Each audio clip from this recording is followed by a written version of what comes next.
Horror is a genre that's taken the world by storm and gripped audiences who have a lot of time on the clock and like a quick shock. At its peak, the horror genre gave birth to many different projects, independent and major, and from everywhere in the world. I've mentioned this countless times already, but the horror genre is one that's extremely profitable because one of its main traits is to provoke a response, whether it be emotional, psychological, or physical, with the main intention to cause them to react with fear. It's the reason why things like roller coasters are mildly popular. People like to seek out the controlled thrill of one. Due to the high demand for a good scare, many companies, even more so nowadays, really want to get into the business by throwing as little money as they can into the industry and getting a massive profit from it. Producers such as Jason Blum and his Blumhouse Productions line tend to go for the maximum profit business model by throwing tiny budgets at indie and well-known directors, but mostly indie directors, and gaining a massive profit from them. Looking at the list of the most profitable films ever made, it's not surprising that horror films dominate the list, with found footage films like The Blair Witch Project and Paranormal Activity being made with a month's worth of YouTube revenue and making hundreds of millions of dollars at the box office. Similarly, the horror game industry is an extremely lucrative one. At its peak, independent and AAA games were pumped out at a rate of 50 Unity reskins a second. In 2008, the internet was a complete minefield. Logging into AIM or AOL or YAHOO or MYSPACE was one of the scariest things a child could do because any, and I mean any, link that was sent to your unsuspecting inbox could lead to a screamer, or lead to a website that contains a screamer.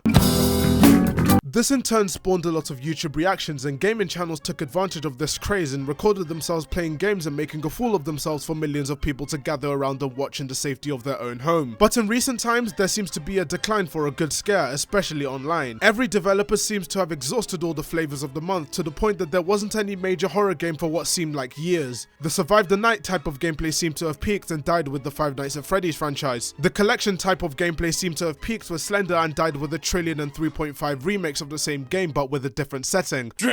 With the death of these types of games came a new type of horror.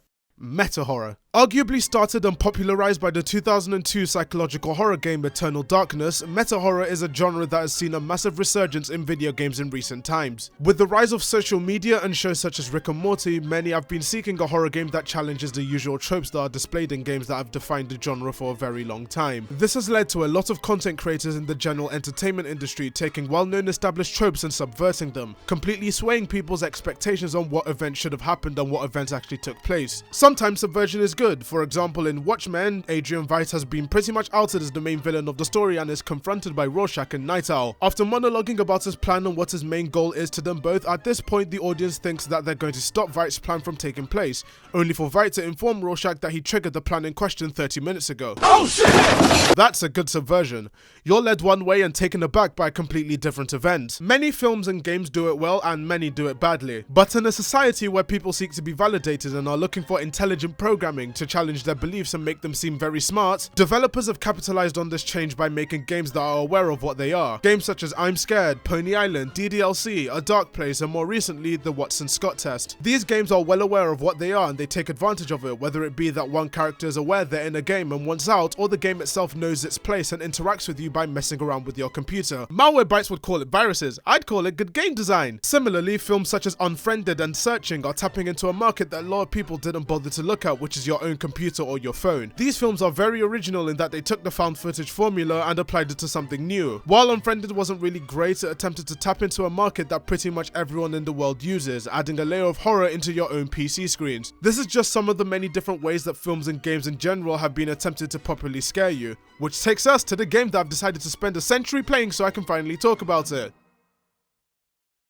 Simulacra is a 2017 found footage horror game developed by Kaigen Games and is a spiritual successor to the acclaimed 2016 horror game Sarah is Missing. In that game, you encounter a corrupted phone and attempt to recover the data, coming into contact with an assistant AI who thinks you are Sarah before realizing you aren't her. You then have to search through her emails, texts, contacts, and so on in order to find her. Simulacra is a more fleshed out version of Sarah is Missing. It's a horror game that takes advantage of your phone or your PC screen and is fueled by your own character, which in turn is fueled by the choices you make at the bottom of the screen, which are pre-made lines that are essentially character establishing text for you. In Simulacra, a phone is left on your doorstep, horrifically corrupted but still working. After you restore the system the best you can, you discover a video of the phone's owner, who's called Anna, pleading with whoever finds the phone not to come looking for her.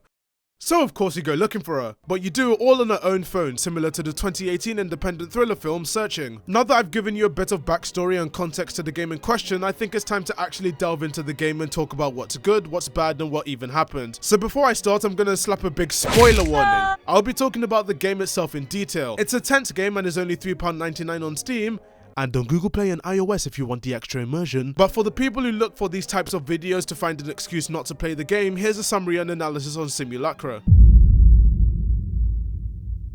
The game opens with a locked phone and immediately you're stuck. When the hell's the password? Who the fuck is Toby? There wasn't any manual the game came with, and there sure as hell wasn't any hints or tips in the loading screen. How are you gonna start the game if you have no password? Thanks, I guess. This is an extremely common mechanic that the game tends to push on you in an attempt to add a bit more creepiness into the game. It's a very cheap way of getting a scare from the player, but in some cases is very effective as the player probably wasn't expecting it right from the get-go. Now, as the phone is unlocked, you get access to the home screen, and you can immediately tell that the game developers aren't a major game studio with millions to spare, as they've opted to go for the made-up app substitute tactic that's used in many films. Licensing is always an annoying issue to try and overcome, but in terms of immersion, it kind of takes you out, because no matter how much the phone tries to convince you that it's right behind you or something, you won't believe one bit of it because it's rooted in complete fiction. It's not a major issue, just an extremely minor nitpick. Moving on. The phone glitches out again and forces you to select a gallery and select a video that kickstarts the plot of the game. If you look into my eyes, you can see it looking back. Can you see it? I just wanted to be happy. My name is Anna. I don't want to take anyone else. My name is Anna. My name is Anna. It's too late for me. My name is Anna. I'm taking this. Don't come find me. Don't. Now the stakes are set. Anna's missing, and you have to find her. On the bottom right corner of the screen, there's a button where you can keep track of what you've done so far and what you need to do, so if you get lost, you can refer to that symbol. It will pop up when you reach a checkpoint, so you don't have to worry about saving the game yourself or other mundane tripe like that. After forcing a system restore, you're introduced with a bunch of apps that you're basically going to have to get used to throughout the duration of the game. Spark, which is a B-Tech Tinder, Jabber, which is a Tesco Value Twitter, Vlogger, which is a poor man's Google Drive, and Surfer, which is an Internet Explorer version of Chrome that doesn't make any sense whatsoever. But you've got these fake apps and it's your job to go investigating. While the system restore is taking place and some of Anna's old messages are coming back, you're introduced with a character who will be essential in helping you find Anna. Greg. From your first impressions of Greg, he seems to be a complete twat, and I guess I'll use this time to highlight the acting in this game. While I don't expect much from an independent game, the acting in this game is hilariously bad. Greg's actor seems to really phone in his performance, as if he was told he was a typical school bully in a class drama assignment. Anna? Fuck this silent treatment shit! Oh, fuck it so much!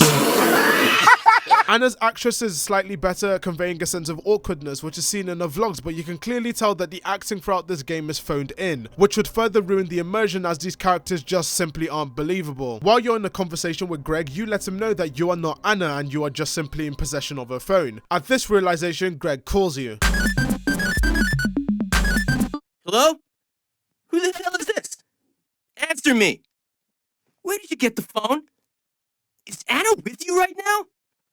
Are you ignoring me? Shit! The calling mechanic in this game is bare bones, which is expected, but when you receive a call, the sudden ringtone interrupting whatever you're doing would be enough to give you a small heart attack, as the game doesn't give you any warning and the character could call you at any time. After chatting to Greg and establishing that you need to find Anna, you now have to go on a hunt. Going through her chat history, you'll note that there are many different characters in this game, most notably Ashley. Ashley seems to be Anna's best mate and is on decent-ish relations with Anna. It's through these chat logs that you can kind of establish what kind of character Anna is. Anna seems to love her mother, but her mother doesn't return the favor. Also, the fact that her email address uses a maiden name, something that will become relevant later, may tip the player into believing that Anna's parents aren't together, and she may even be born out of wedlock. Well, but that's just the theory. One thing I can commend the game for doing is not spoon-feeding you information and forcing you to open the apps in a 15-minute long tutorial sequence. You can choose not to look through all the messages, although there are some character establishing moments you can discover in some of the chat logs. Now, through some extra investigation, you find out that Anna worked at a security firm and worked under the surveillance branch. You'd think that out of all places a security firm would be able to find her easily. It's It's the motherfucking NSA we're talking about here. But this game kind of has to have a plot, so of course they can't go searching. It's around this time that you open Scuff Tinder and go through all the chat logs. Anna and Greg were in a relationship, and it turned out that Greg cheated on Anna, so she broke up and went to Spark to find some dates, but some of the matches turned out to be well then. While you're in the zone, you encounter a young man called Taylor. Anna's chat history with Taylor's is the longest, so she clearly has a thing for him, and it shows in each of the messages. One other game mechanic that's been introduced is the corrupted messages. Since the game would be extremely boring and you'd shut the game off faster than Fallout 76 remaining full price, the developers added in corrupt messages and images, and it's your job to unscramble them so that they're readable. You don't have to do this, but you get a fancy achievement if you do all of them, and it's a good necessary exercise to, you know, jog your brain for a little bit. Now, Taylor's a bit abrasive towards you, as you've got to tell him that you're not Anna. He then tells you to go snooping in her other messages to find clues that could be used to find her. Your first target: Ashley. Now, you have to remember that you need to pretend to be Anna because Ashley doesn't know that she's missing, so some of the dialogue choices are the most fellow kids-like choices you could ever make.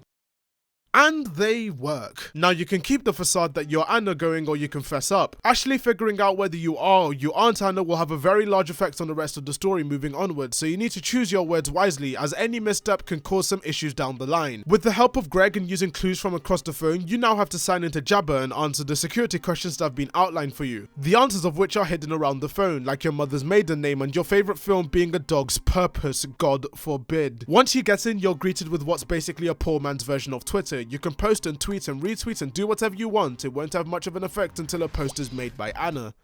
Wait, but you have Anna's phone, so how did she make a post? Fuck off! Now, Greg and Ashley both noticed that Anna made a post as well, and this puts you in a weird position. You need to convince them that Anna's still missing and it wasn't you. After that's done, Greg will go over to Anna's house to continue investigating, where he will have discovered Anna's laptop, which is still on and warm. It's at this that a loud warning will appear on your phone. Oh my god! Okay, it's happening! Everybody stay calm! It's going to get wiped in 120 seconds, and Greg doesn't seem to be a massive help, only starting to give you tips before the phone gets wiped. You have to answer 3 security questions to prevent the phone from resetting. If you answer them correctly, the data from your phone's preserved, but if you get one wrong, the timer goes down by 10 seconds, and if you run out of time, your phone completely resets.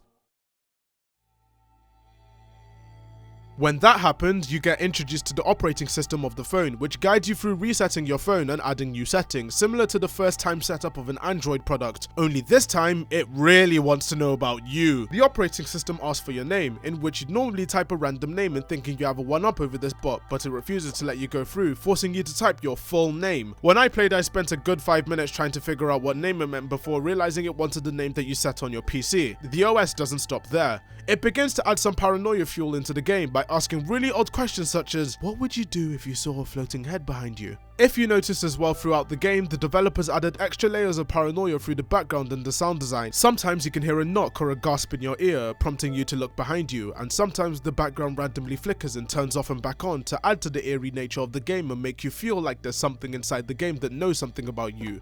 Saying things like your hair smells nice while weird breathing is heard. As in, if you had no hair, you wouldn't even need to worry about that statement anyway. After you finish setting up the phone, you're brought to a blank default phone screen, only to immediately get thrown back into the standard game. A corrupted being has got into contact with you and knows you aren't Anna. Almost every single one of his messages are corrupted, and you have to do some unscrambling to understand what he's saying. In Creepypasta fashion, all of his text messages are in weird capital letters. Why do people think this form of typing is scary? It takes more effort to type your messages in that fashion. You're holding shift down and letting go in random intervals like that SpongeBob meme.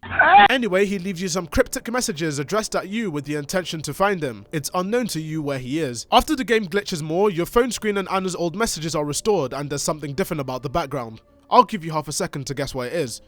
Anna's looking at you now. After more videos are synchronized with your phone, you get a look into how Anna's life had been turned upside down with the revelation that Greg had cheated on her. From the Office of Admissions, the University of Cunningham, we have received your application to the School of Veterinary Science. We regret to inform you that you have not been shortlisted. Blah, blah, blah. We thank you. Blah, blah, blah. They didn't even say why. And they have to take 3 months for this? Ugh, this is not helping! You're essentially a proxy for both Taylor and Greg as you cycle through two different apps and relay information to them both. You have to utilize hidden details in each of the apps, such as using the browser to find the phone number of the one contact member in order to quiz her about her relationship with Greg. Both characters have significant flaws in that Greg is a bellend and is too aggressive to relay information to, and Taylor's extremely thirsty for Anna and asks for weird favors. This becomes extremely relevant a few minutes later as you then find out through Greg that Taylor is a registered sex offender. Oh god, that fucking hurt. You've been chatting with a nonce this whole time, haven't you? You're told to confront Taylor about it, and he explains that it was public indecency. He needed to take a piss and there was nowhere to take one, so he just did it on the stairs and was seen by a kid who was with their parent. Police were called and he's on the register now.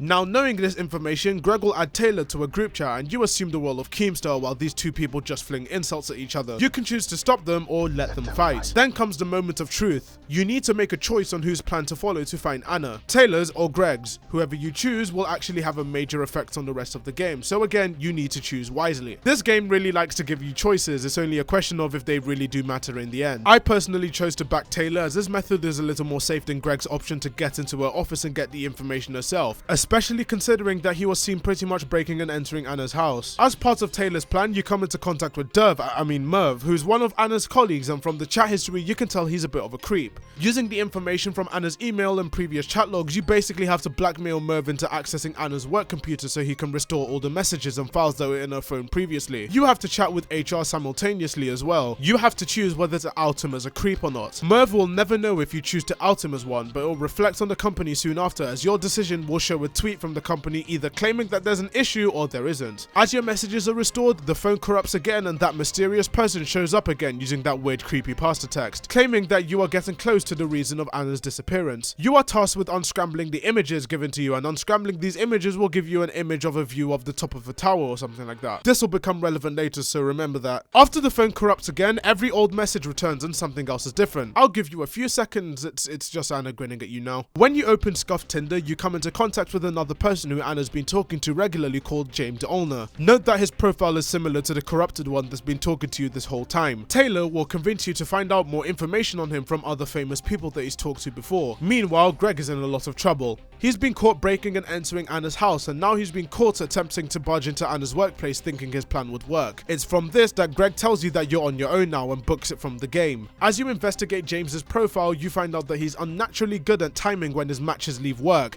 and finding out information about pretty much their entire life. You relay this to Taylor, who tells you to make a profile Mimula style to match with James. If you remember this interest, Taylor will give you a bunch of girls to essentially catfish James with. When you get the same matches, your app will glitch out and you will always get a match with James, who will always have different encrypted images display. If you swipe right, it cuts to a video that begins with the same frame that you've spent the entire game trying to unscramble and someone falling to their death, which you can probably assume is James.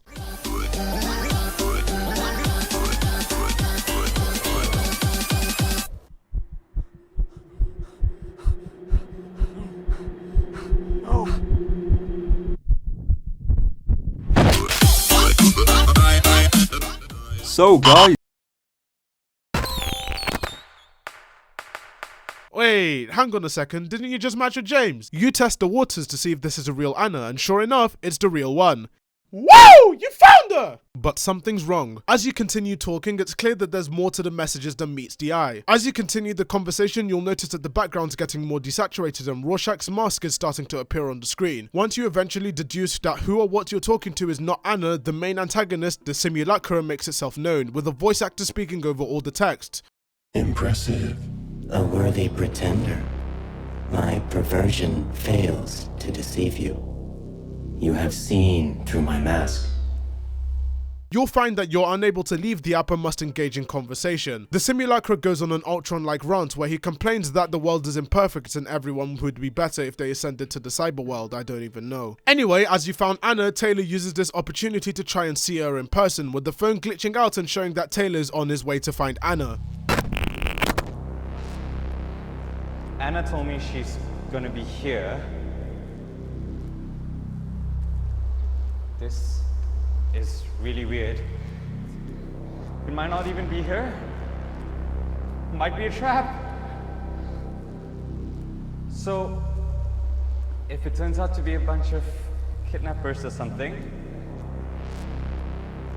tell the world, at least I tried.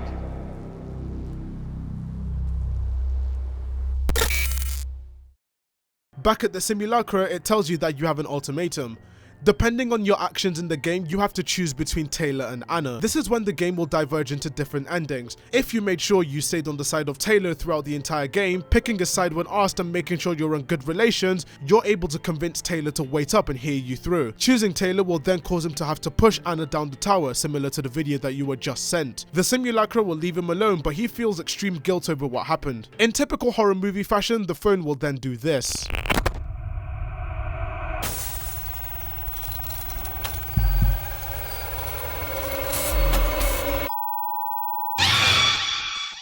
The game will end with Taylor feeling betrayed and traumatized by her actions and the sound of a police car approaching with his fate unknown. Oh God, what did I do? Oh God.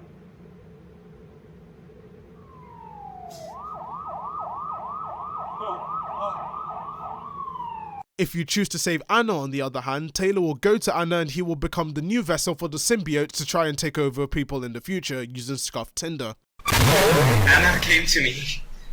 She came to me. It came to me. It looks like her, but it's something else. It looked at me. I don't feel so good.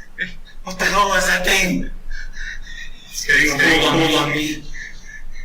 I can't breathe. I can't see. I have to move my eyes.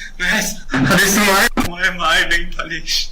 I did the right thing. I did everything right. It is me. Assignment.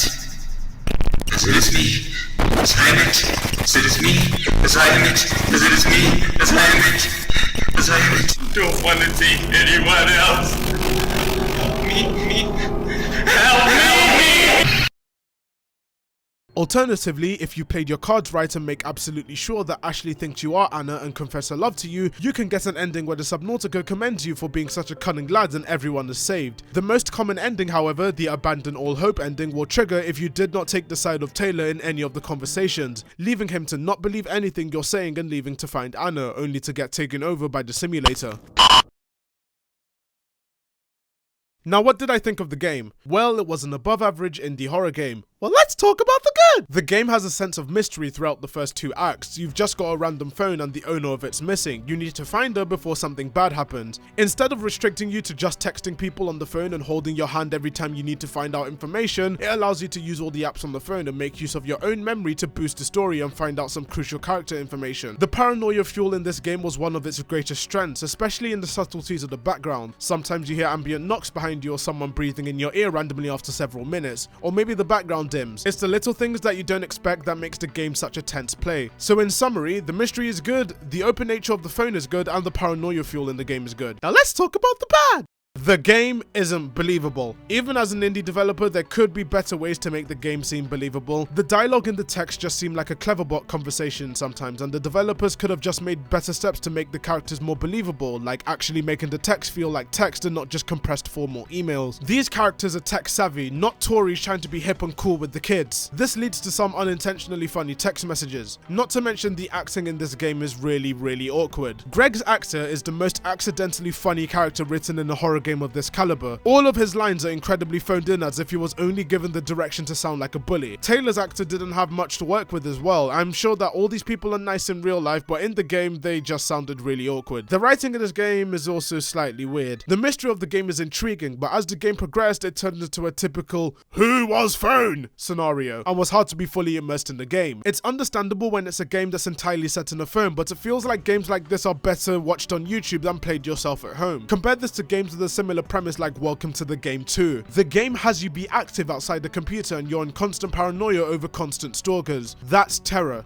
It just feels like the horror of the game is completely diffused as soon as the supernatural element is introduced. Like, why not make it actually realistic and then there's a reason to be more scared other than the ghost hates humanity again? All in all, I'll give the game a 6 yandere simulators out of 10. It's intriguing and worth the money, but you need to get past a lot of setbacks in order to fully enjoy the game. I also know a sequel called Pipe Dreams was released and I might talk about it in the future, but this video in question is getting extremely long, so I'll leave it there. What's with the devs and their fascination with piss? And there you have it, yet another long video about a video game that I played so you don't have to play. I hope you enjoyed the video and I thank you all for such a great year. I could not ask for better and more patient subscribers than the one I have now, so I thank you all for being so nice with me and being so patient with my content. As always, my Patreon and Discord are linked in the description if you want more status updates regarding my channel and access to content early. I suggest you donate to the Patreon or join my Discord, I guess? All the links to buy the game and follow me on social media are in the description, and I'll see you all in another video.